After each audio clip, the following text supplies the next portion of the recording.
Y es momento de preguntar, es momento de conversar un poco. Y para eso quiero invitar primero al doctor Sebastián Valderrama. Él es médico internista de la Pontificia Universidad Católica de Chile y profesor asistente clínico del Departamento de Medicina Interna de la misma universidad. Médico coordinador del seguimiento en salud de adultos con síndrome de Down. Él nos va a ayudar, el doctor Valderrama, muchas gracias, a moderar esta mesa de conversación donde también queremos invitar a participar, a subir, ¿cierto?, a las expositoras, a Constanza Piri. Queremos invitar también a la doctora Beatriz Chan y también queremos invitar a la doctora Macarena Lizama. Vamos a dejar 15 minutitos para poder responder preguntas, hacer comentarios. Entiendo que también hay algunas preguntas que nos han llegado desde las personas que están conectadas a esta jornada de forma remota. También vamos a intentar poder contestar algunas de ellas, de estas preguntas, y poder dar respuesta a todo lo que pueda salir de la conversación. Muchas gracias.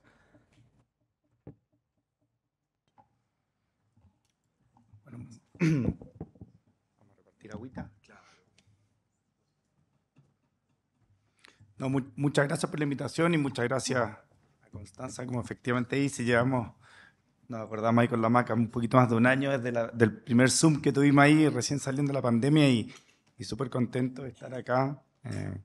Como hablaba la Maca, muchos nos conocemos a lo largo de estos años y no, felices y atentos a las preguntas, hay mucho por hacer.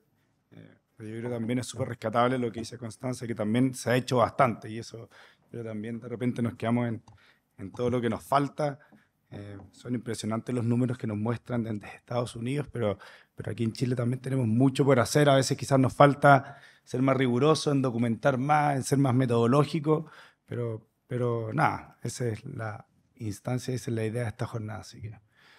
¿Su WhatsApp igual tiene algunas preguntas? No, chuta, qué moderno esto. Ya están las preguntas directas. Está todo ocurriendo, así que vamos a conectar. Pero no sé si partimos por las presenciales, quizás, alguien de la audiencia.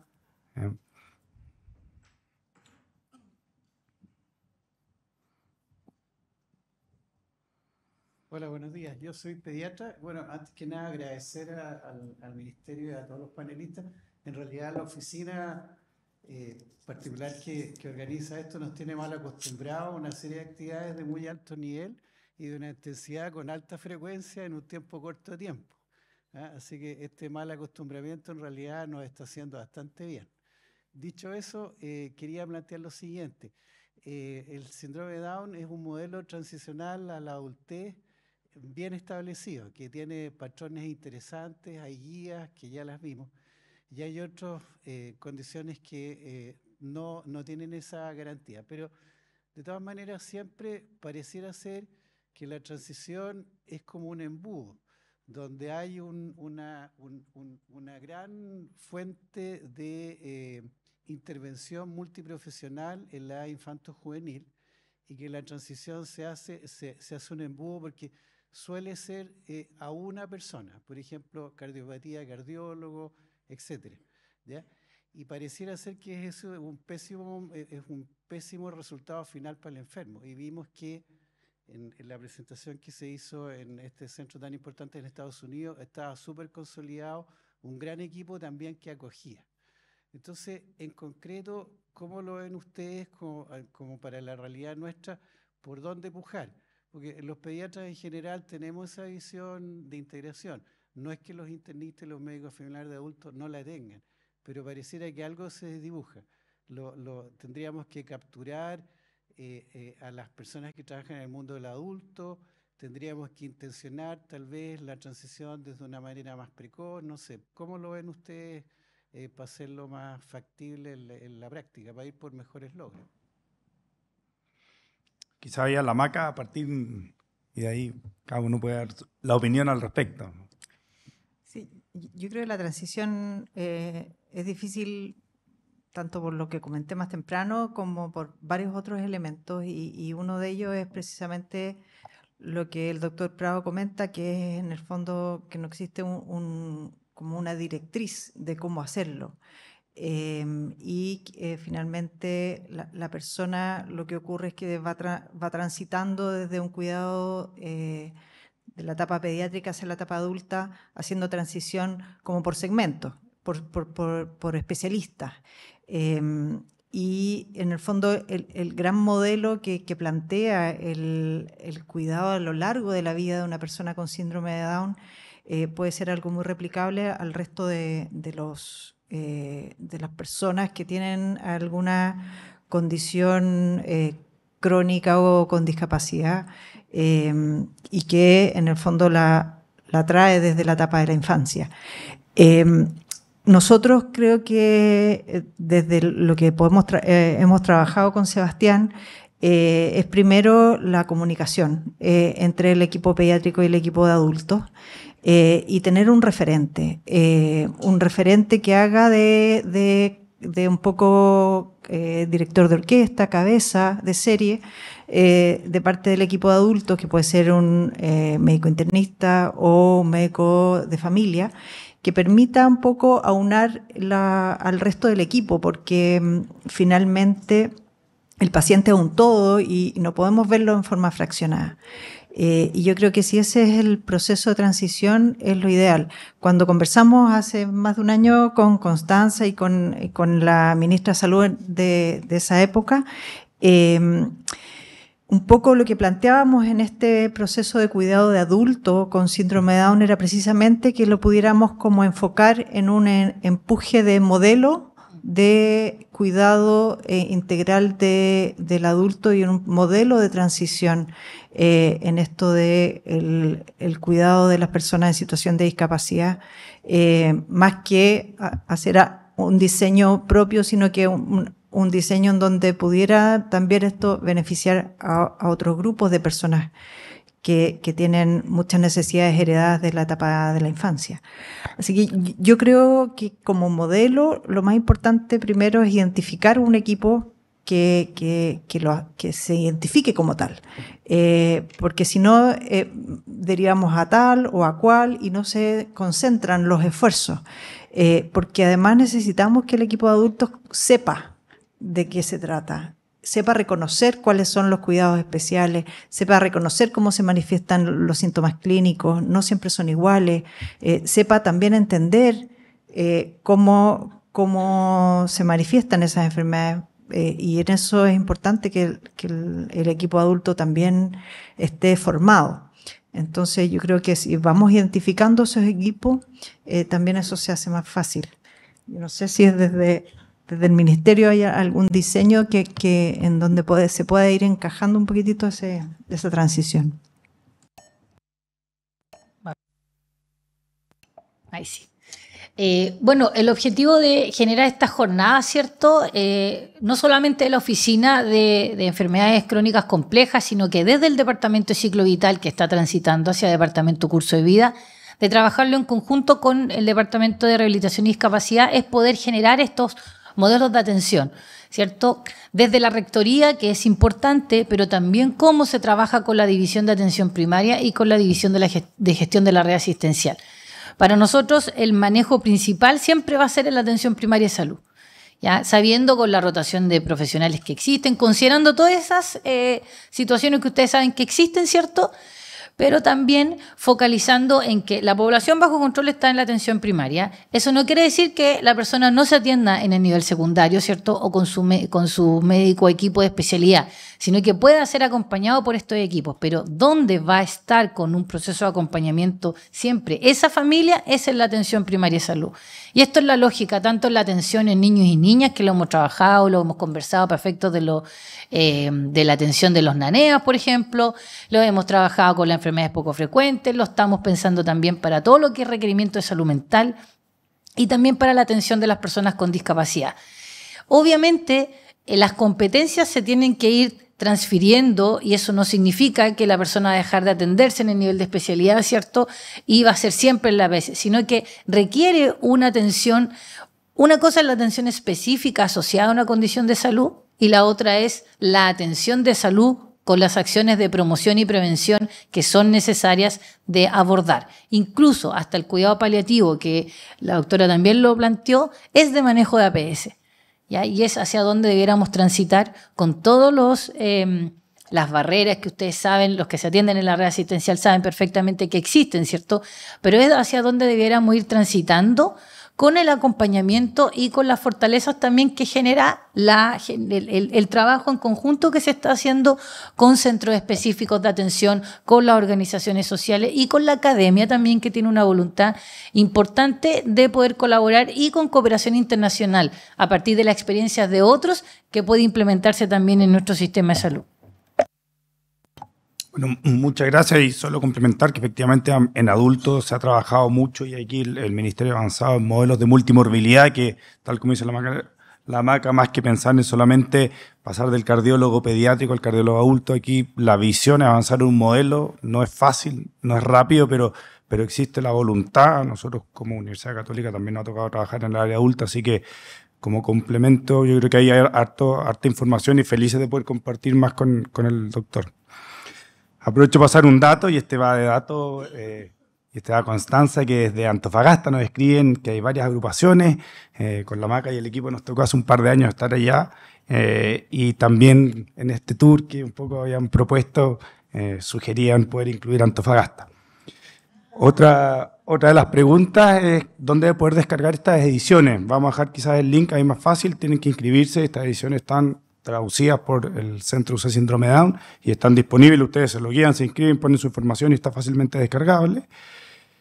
Y una pregunta, y quizás para la doctora Chan o alguien de la audiencia, un poco qué relación se conoce en Chile de autismo y síndrome de Down, y más abierto todavía la prevalencia de síndrome de Down y otras afecciones en globo de temas de salud mental. Es una de las grandes condiciones que hemos visto de siempre, y sobre todo en el mundo adulto post-pandemia, síndrome de Down y salud mental, y feliz ahí que la doctora Chan nos ilustre.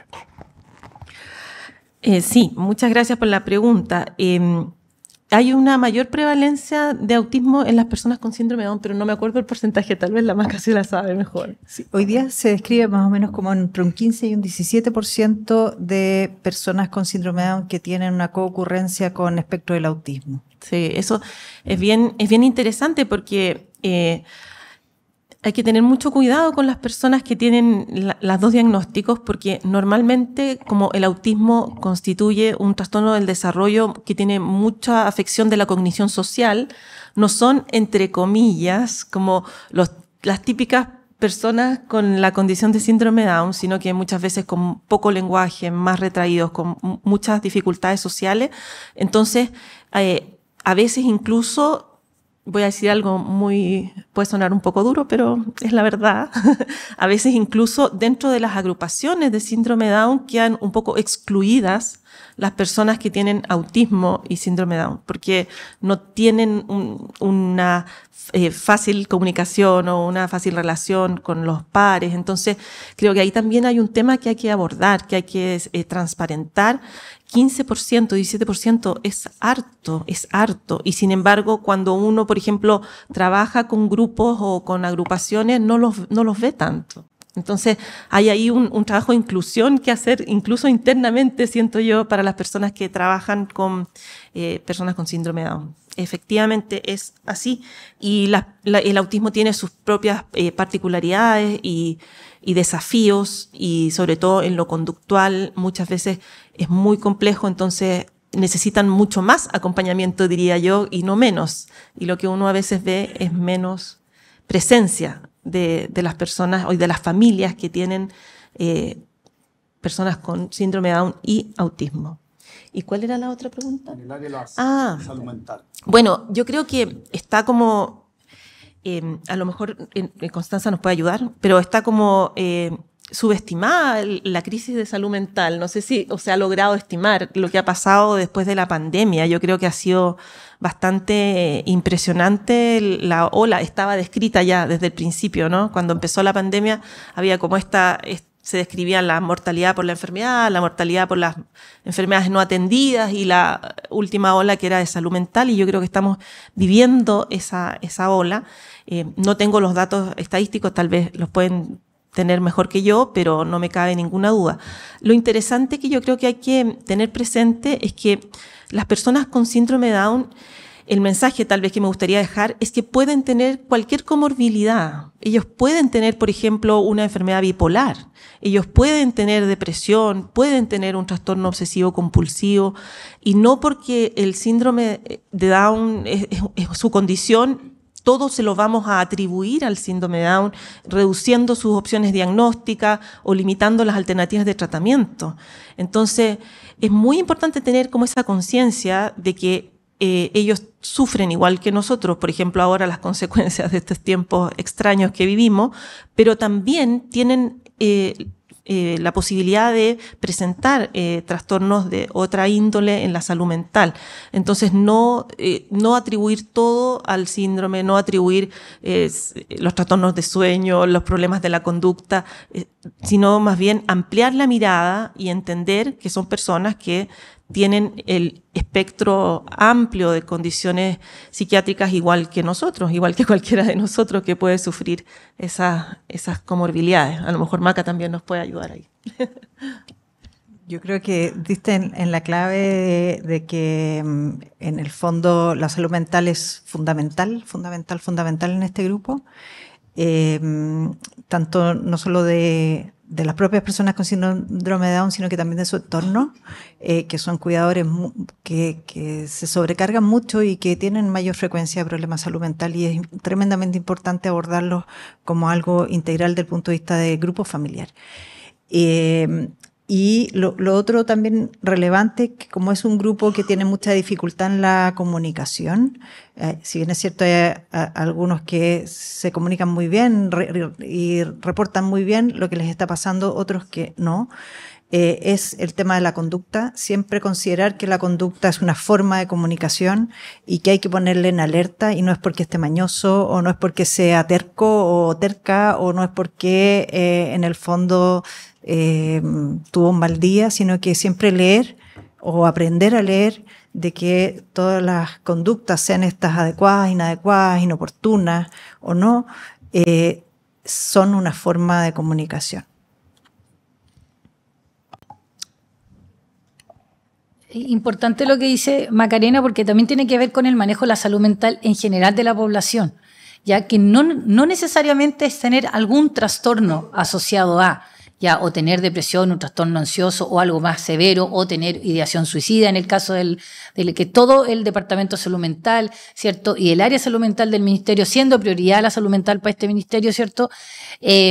Está así encaminándose hacia allá, pero tiene que ver también con la atención de salud mental en general, ya en el abordaje del acompañamiento en salud mental, de poder cada uno identificar cuándo estamos hablando de cansancio, cuándo estamos hablando de estrés o cuándo estamos hablando realmente de que tengo una necesidad de salud mental importante. Tiene que ver con la escucha activa, con el acompañamiento. Y no solamente de una intervención específica de una disciplina, sino que también de cómo a nivel comunitario y colectivo acompañamos en la salud mental de las personas que lo requieran y de las cuidadoras también, en el caso de la población con dependencia, o en el caso de las mujeres o los padres que tienen bajo el cuidado niños y niñas con o sin discapacidad, que también es un proceso que eso fue efecto post pandemia, que todavía en algunos casos sigue existiendo. Entonces, es importante tener claro cuáles son ciertas recomendaciones para mantener un bienestar adecuado en salud mental, como el sueño, ¿cierto? Como hacer actividades, que el Ministerio ha hecho una campaña importante ante ello, pero también cómo se manifiesta en sí mismo o en uno ciertas alteraciones que ya me están dando luces de un requerimiento de una evaluación mucho más específica. Y eso requiere también el autoconocimiento, pero también cuando mis cercanos logran identificar cosas en mí, cosa de generar las alertas y no llegar tarde. Súper, y para ir terminando, una invitación y después una pregunta también a Constanza, que un comentario: gracias por las presentaciones, como ven los desafíos para integrar la acción inclusiva en otro espacio más allá de la salud clínica, lo ponen acá. Y ahí quizás invitarlos en la tarde, los que pudieron ver el programa, tanto el módulo 3 como el módulo 4 tiene excelentes charlas de inclusión en el amplio sentido de la palabra, el rol de los hermanos, el rol del deporte, el rol laboral, así que desde las 2, nos están siguiendo por streaming, desde las 2 están cordialmente invitados porque hay unas excelentes panelistas, hasta la gente de Tarucas que están haciendo una labor súper importante, así que todos esos temas no los vamos a hablar ahora, los vamos a conversar en la tarde. Y una pregunta bien técnica y aprovecho a hacerla como una inquietud. Muchas veces esta pregunta salió sobre todo de familiares. Buenos días, soy Claudia González, pediatra a cargo del Policlínico Síndrome Down. Quisiera saber si tienen conocimiento, si tienen conocimiento de la posibilidad de incluir síndrome Down dentro de la canasta GES para asegurar este seguimiento a lo largo de todo el ciclo vital. Con esta pregunta estoy transmitiendo muchas familias, ahí veo que asienten las familias, pero muchas familias que más de una vez nos han comentado esto y yo creo que Constanza es la persona que nos puede contestar. Pregunta que aparece siempre. Sí, y se entiende y tiene la lógica porque son garantías explícitas.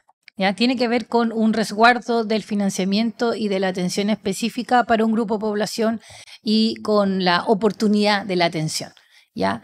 Las garantías explícitas tienen todo un proceso metodológico de análisis, ¿ya? De cómo se define qué atención se va a especificar. Ya no es un proceso, no es una definición solamente una mera propuesta de un grupo tanto de personas como de clínicos como ministeriales. Y tiene que responder a algo concreto y tiene que ser costo efectivo también. ¿Ya? Cuando uno va a hacer una intervención que es a largo plazo, ¿cierto? Que requiere de una movilización del sistema completo, a veces el GES no es lo más oportuno porque requiere de instalación de modelos, de atención a lo largo de toda la red asistencial, que es mucho más profundo. Otras intervenciones sí son más específicas. No quiero decir que no sea abordable el síndrome de Down con el GES. Lo que sí lo que se podría hacer es ir a revisar en algún minuto a través del estudio de verificación de costo si es pertinente o no que la atención y qué de la atención del síndrome de Down podría ser una garantía explícita. Eso el Ministerio nunca ha cerrado las puertas de ir a estudiar si es posible, así como ha estudiado la atención del espectro autista, como se han estudiado otras condiciones de salud, pero sí con la responsabilidad y entendiendo bien para qué es el GES. ¿Ya? Y ahí, desde los sistemas sanitarios, yo creo que hay que, esta es mi opinión como profesional que lleva 12 años en este ministerio, es que para poder hacer políticas mucho más efectivas, no solo se tiene que focalizar en tener un financiamiento marcado, porque eso no asegura que la atención y la calidad de la atención sea suficiente. Tiene que haber modelos instalados, instalación de procesos, cambios culturales en la atención para que realmente las personas accedan a una atención adecuada, y eso requiere de una movilización completa, no solamente de un financiamiento o documentos rectores que nos den los lineamientos, sino que hay que ejecutarlo en la red asistencial con todas las complejidades que se tienen, pero sí poder instalarlo como proceso con o sin financiamiento en algunos casos. Quisiera complementar, porque entendiendo que también todos los procesos de canasta GES toman mucho tiempo, quizás un proceso de transición hacia buscar eso desde el punto de vista de garantías sería intentar ir implementando, por lo menos difundiendo las guías clínicas de supervisión de salud, tanto pediátrica como adultos, donde los equipos de APS se entrenen, se conozcan, la información está disponible, y en ese sentido invitarlas a que por lo menos mientras eso ocurre, en el inmediato podemos ir optimizando ese cuidado de salud bajo los estándares internacionales que las personas con síndrome de Down hoy día merecen. Para quienes están presencial, debo decir que la Global Foundation nos financió imprimir algunas de las guías que son para las familias en un formato low cost, digamos, pero se los vamos a tener disponibles, pero recuerden que están disponibles también para descarga gratuita. Así que lo pueden hacer quienes están vía streaming, y también para quienes estén acá presencial les tenemos impreso como checklist, ¿no es cierto?, de la supervisión de salud del adulto, para que puedan revisarlo, mirarlo, y lo vamos a ir conversando a lo largo de la jornada.